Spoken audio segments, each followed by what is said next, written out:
The bill is passed.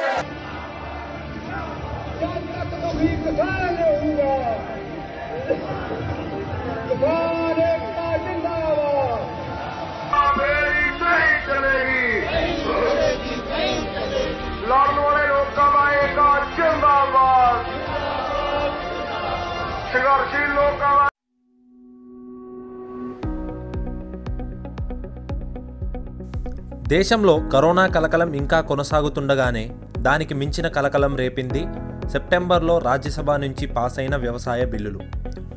రైతులకు లాభం చేకూర్చుతాం అనే సిద్ధాంతంతో రిలీజ్ అయిన ఈ బిల్లులు అవే ఇప్పుడు రైతులకు ఆందోళన రేపుతున్నాయి. అసలేంటి ఈ వ్యవసాయ బిల్లులు? రైతులలో ఇంత ఆందోళన కలిగించడానికి కారణం ఏమిటి? అసలు ఈ బిల్లుల వెనుక ఉన్న అసలు నిజాలేంటి? ఈ బిల్లులు రైతులకు లాభం తేవడానికి తెచ్చినవా లేక ప్రైవేట్ వ్యవస్థ కోసం తెచ్చినవా? ఇలా ఇంకెన్నో ప్రశ్నలతో కూడిన ఈ బిల్లుల గురించి తెలుసుకుందాం. వ్యవసాయ బిల్ 2020 ఆత్మనిర్భర్ భారత్ ప్యాకేజ్ కింద జూన్ 5న మోడీ గవర్నమెంట్ 3 వ్యవసాయ బిల్లులను అనౌన్స్ చేసింది. ఆ బిల్లులు కొన్ని రోజుల క్రితమే లోక్సభ నుంచి ఆమోదించబడ్డాయి.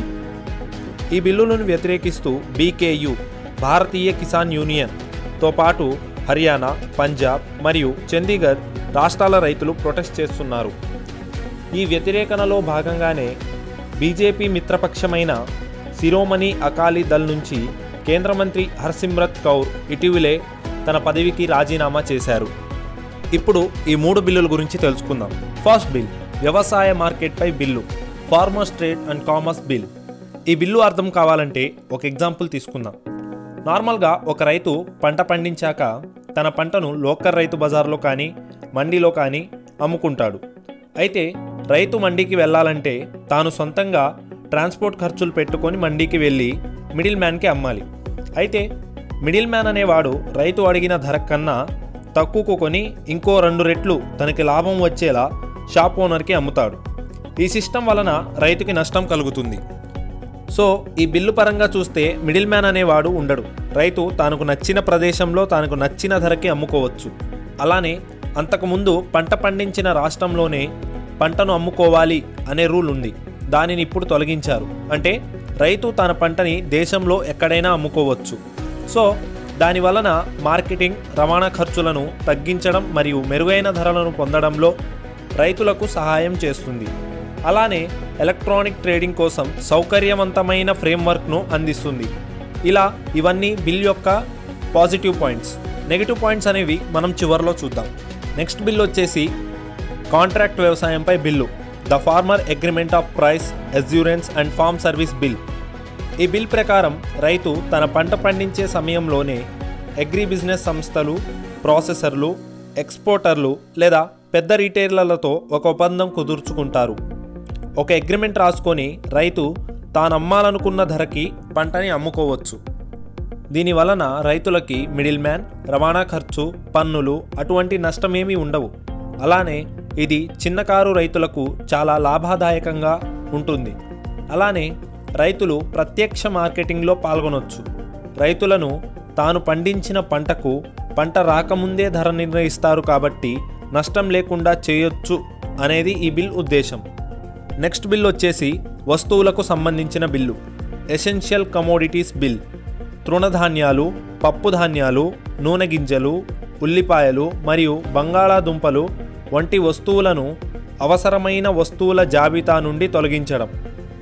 యుద్ధం వంటి అసాధారణ పరిస్థితుల్లో మినహా అటువంటి వస్తువులపై స్టాక్ హోల్డింగ్ పరిమితులను విధించడానికి ఇది తొలగిస్తుంది. ధర స్థిరత్వాన్ని తీసుకురావడం ద్వారా రైతులకు మరియు వినియోగదారులకు సహాయం చేస్తుంది. ఉదాహరణకి టమాటా రేటు ఒక సీజన్లో కేజీ 10 రూపాయలుంటే సప్లై తగ్గిన టైంలో 1 కేజీ 100 రూపాయలకు పోయినా ఆశ్చర్యం లేదు. సో ఇక హెచ్చు తగ్గులు ఉండవు, స్థిరత్వంగా రేటు ఉంటుంది అని ఈ బిల్లు ద్వారా మనకి తెలుస్తుంది. ఇవ్వండి 3 బిల్లుల యొక్క పాజిటివ్ పాయింట్స్. ఇప్పుడు అసలు నిజానికి వద్దాం. 3 బిల్లుల సమాచారం విన్నాక అన్నీ రైతుకి బాగా ఉపయోగపడేటట్లు ఉన్నాయి కదా, మరి రైతులెందుకు ఆందోళన చేస్తున్నారు అనేదే పెద్ద ప్రశ్న. ఇప్పుడు వాస్తవంలోకి వద్దాం. పంజాబ్ మరియు హర్యానాలలో మండీ సిస్టమ్ అనేది బాగా పర్ఫెక్ట్గా నడుస్తుంది. అయితే ఈ కొత్త బిల్లులు తెచ్చి లేని ఆందోళనలు తీసుకురావద్దనేది రైతుల నిర్ణయం.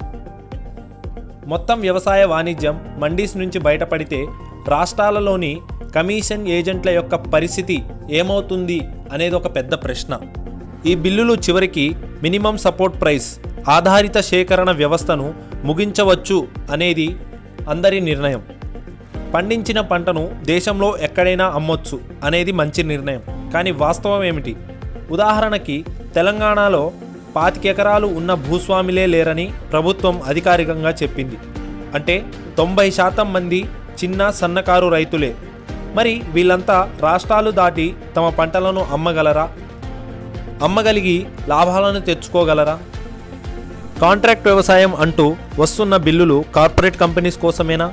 చిన్న సన్నకారు రైతులను కార్పొరేట్ కంపెనీస్ పట్టించుకుంటుంది అన్న గ్యారంటీ ఏంటి? విత్తనాలు, కెమికల్స్ మరియు ఎరువులు ఇలా అన్ని కార్పొరేట్ సంస్థే ఇస్తాయి. ఇప్పుడు అవే పంటను కొంటున్నాయి. అంటే ఇక్కడ రైతు ఒక కౌలు కూలిగా మిగిలిపోవాల్సిందేనా? విత్తనాలలో కల్తీ జరిగి ఎన్నో పంటలు నాశనమయ్యాయి. అప్పుడు ఈ సంస్థలను ఏమీ చేయలేని ప్రభుత్వం కొనుగోలు విషయంలో ఖచ్చితంగా ఉంటుందన్న గ్యారంటీ ఏంటి? అలానే బాగా ధర ఉన్న పంటలను మాత్రమే పండించి మరి మిగతా పంటల యొక్క పరిస్థితి ఏమిటి అనేది పెద్ద ప్రశ్నగానే మిగిలింది. ఇదంతా ఒక ఎత్తు అయితే రాష్ట్రాల హక్కులను, ఆదాయాలను దోచేయడం ఇంకో ఎత్తు. మార్కెట్ యార్డులో వేసే పన్నులు ఎన్నో రాష్ట్రాలకు ఆదాయాన్ని తెస్తుంది. ఫర్ ఎగ్జాంపుల్ చూసుకుంటే ఒక పంజాబ్ రాష్ట్రంలోనే 5,000 నుంచి 6,000 కోట్ల రూపాయల దాకా ట్యాక్స్ రూపంలోనే వస్తాయి అనేది ఒక సమాచారం. అలా చూసుకుంటే ఎన్నో రాష్ట్రాలు తమ ఆదాయాన్ని ఈ బిల్లుల ద్వారా కోల్పోతున్నాయి. ఇదండి అగ్రికల్చర్ బిల్ యొక్క క్లియర్ కట్ ఇన్ఫర్మేషన్. పాజిటివ్స్ కావచ్చు, నెగిటివ్స్ కావచ్చు, ఫార్మర్స్ ఎందుకు ప్రొటెస్ట్ చేస్తున్నారనే రీజన్స్ కావచ్చు, అసలు దీని యొక్క మెయిన్ థీమ్ కావచ్చు, ఇవన్నీ ఈ టాపిక్లో ఎక్స్ప్లెయిన్ చేశాం కదా. మరి మీ ద్వారా మాకు కావాల్సినది ఏంటి అంటే ఈ బిల్లు వలన రైతులకి నష్టమా, లాభమా? మీరు ఒకసారి ఆలోచించి కామెంట్ సెక్షన్లో కామెంట్ చేయండి. Thank you for watching. జై జవాన్, జై కిసాన్.